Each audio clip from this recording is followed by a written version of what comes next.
Alright, in today's video we are diving into a full Afrobeat production from scratch. I'll be walking you through each and every step of the process, including creating the melody, selecting the right sound, drum sequencing, mixing and arranging your song. So buckle up and let's take this ride.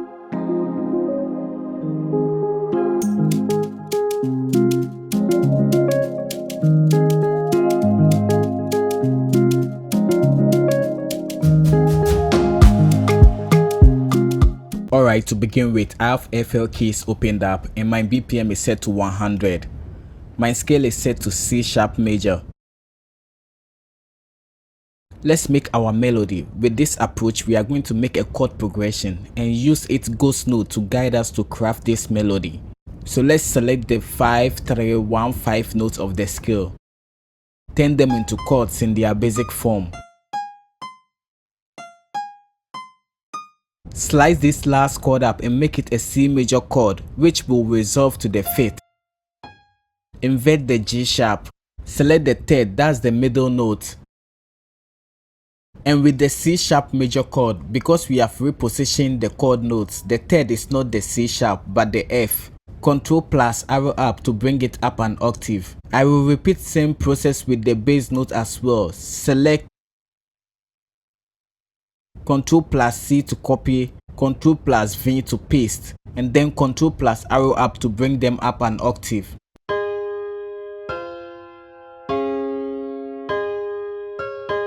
So with this done, I'll copy the chord progression and paste it on the sampler track. Like I said earlier, this note will be our ghost note to guide us with our melody. I have Omnisphere opened up and I have selected the jazz guitar finger A preset. Now we are going to trace these notes into a beautiful sounding arpeggio.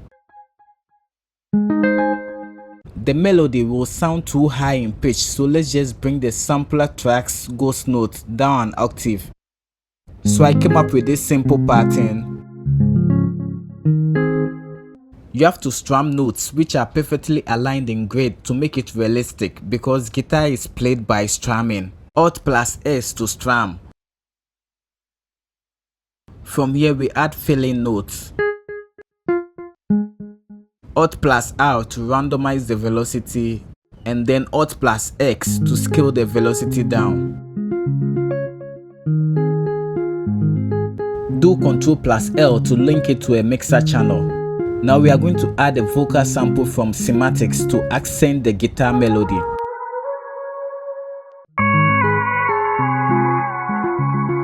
Stretch to be synced to the tempo. I like the beginning of the sample, so I'll just cut out the remaining. Render it to have more control of the sample. If you have an earlier version of the FL Studio, you can just trim the tail of the sample with a fade out right in the playlist to eliminate noise. But with older versions, right click and edit in Edison. Right click on the sample bitrate. Toggle on tempo sync, hit accept. Now the sample have been graded to our tempo. Select and delete the excess.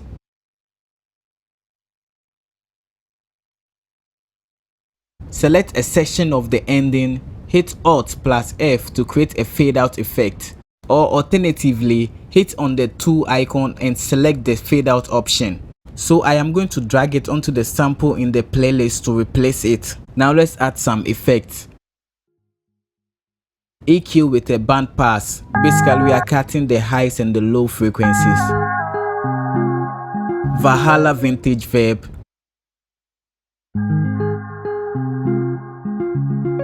Push this button to the left to stereo separate it and make it a bit wider too. Now let's add chords to complement the melody. I have selected the roots, LA custom from Keyscape. I am just following the bass note of our guitar melody to build these chords.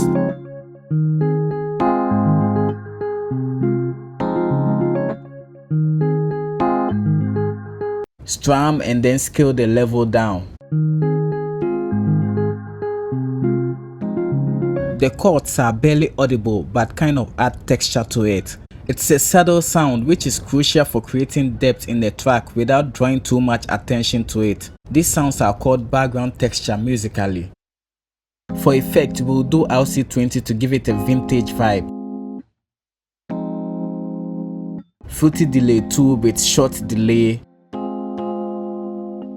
and then reverb. Now let's add some drums. A 4-step kick pattern, rim shot with a lot of reverb. Now I want to layer the rim with another rim to make it a lot more fuller and create a more complex texture.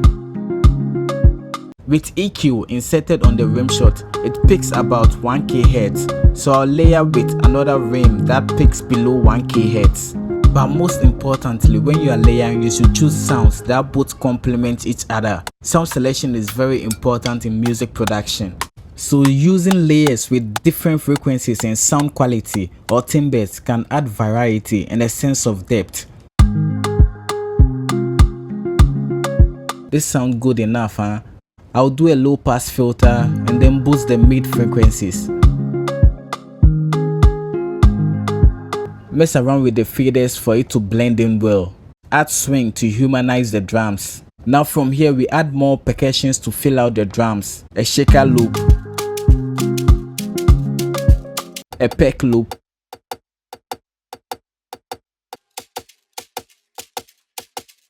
this tambourine hit, and typically a clap with a lot of reverb, which is usually common in Afrobeats. Let's make a steady conga pattern.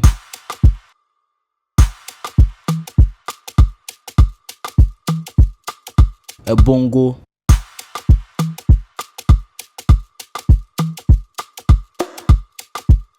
From here, just freestyle and add more percussive elements rhythmically to complement the groove.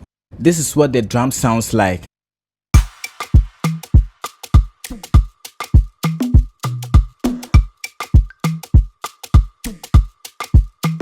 Now let's listen to what it sounds like with the melody put together.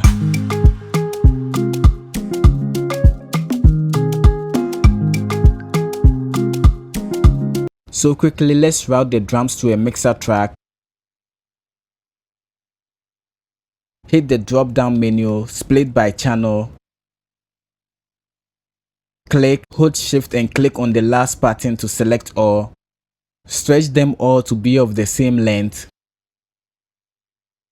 Let's do same with the melody as well. And then from here we do Ctrl+B a couple of times to paste it all over. Now I'm going to add time markers and make basic song arrangements.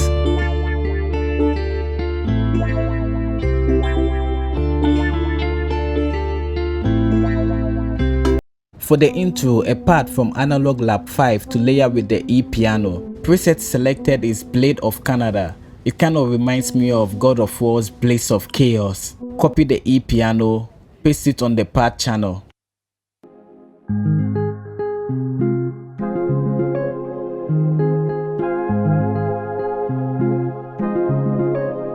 Select the part channel and then I'll be doing Ctrl+Alt+R to render it into an audio clip. Throw in some reverb and a high pass filter. Adding a transition. Stretching it to be a bar long.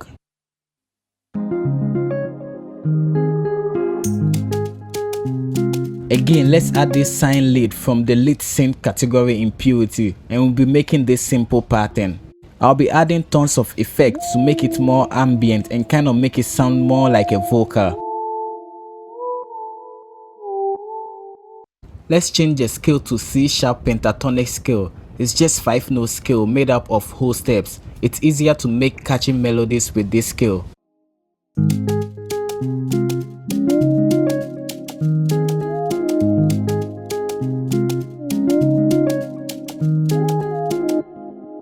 Let's add a drum fill and then give it a percussion break. For the verse arrangement, the melody is often less intense, fewer layers of instrument to create a form of build-up for the chorus to stand out. So let's take out some of the percussive element from the drums. And and then add 808 bass.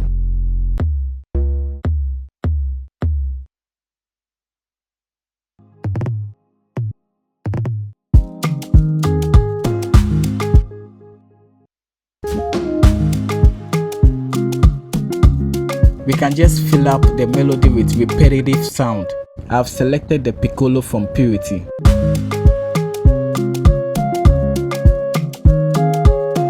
Throw in a bunch of reverb plus delay. Now to our pre-chorus, we will introduce a sub bass from Harmless.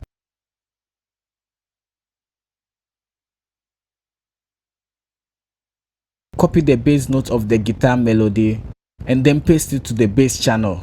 I'll just build a chord and try out the chord notes that complements the melody. For the first part, let's use the octave, same G sharp. And here we use the perfect fit. I will use same procedure to make the bass melody. Most importantly, listen and then experiment to get your desired groove. And then I'll be adding a slide note.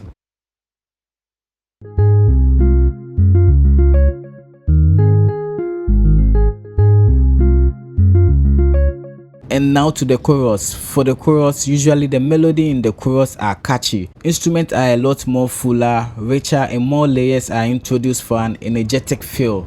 So let's add an electric guitar from Morphine. And let's make this simple pattern.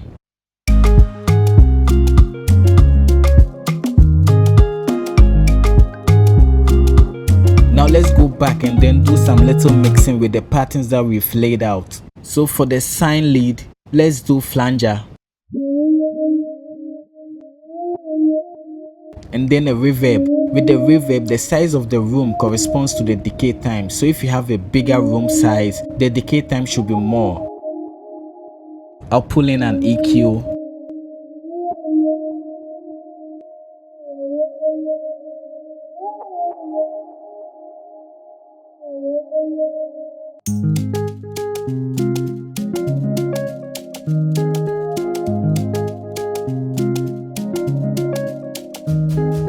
Alright, this sounds good, so let's proceed. For the 808 bass, let's give it low harmonics with our bass.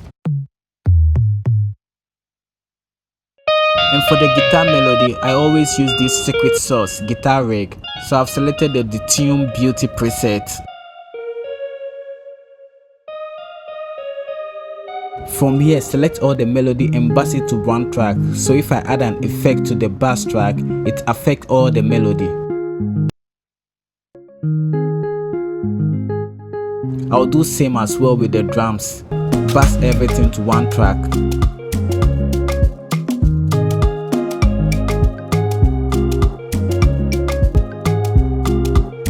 And for the melody bass, I'll just throw in CLA2A to make the melody sound bigger as it compresses it slightly.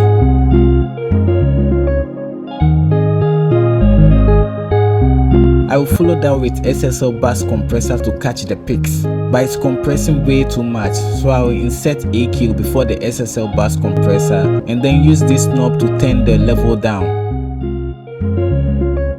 Now you can see that the SSL bass compressor compresses less. Now I can add the makeup gain to get the taste and feel of the SSL bass compressor.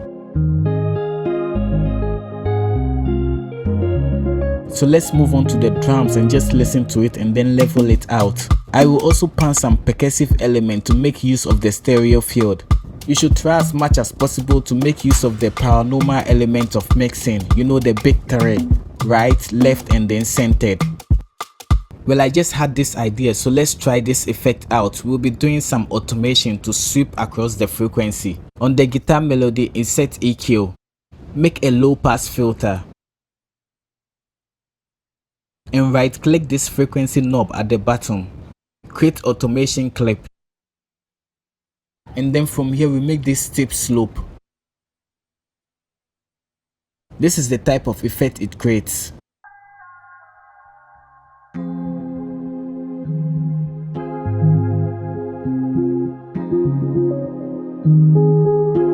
I'll just repeat same process, but this time a high pass filter with the EQ.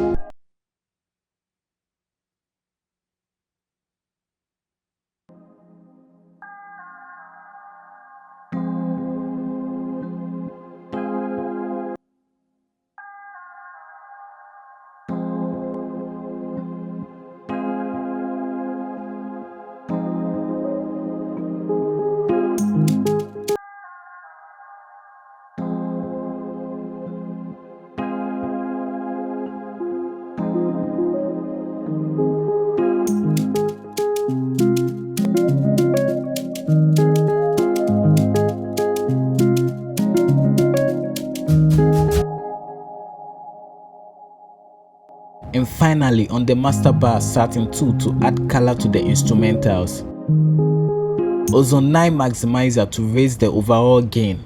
Maybe a soft clipper to catch the peaks and reduce the stress of the other plugins. And then we are going to right click on the master fader and create an automation. And then make this fade out effect at the end of the track. And here is everything together. Like always, thanks for watching and then see you in the next video.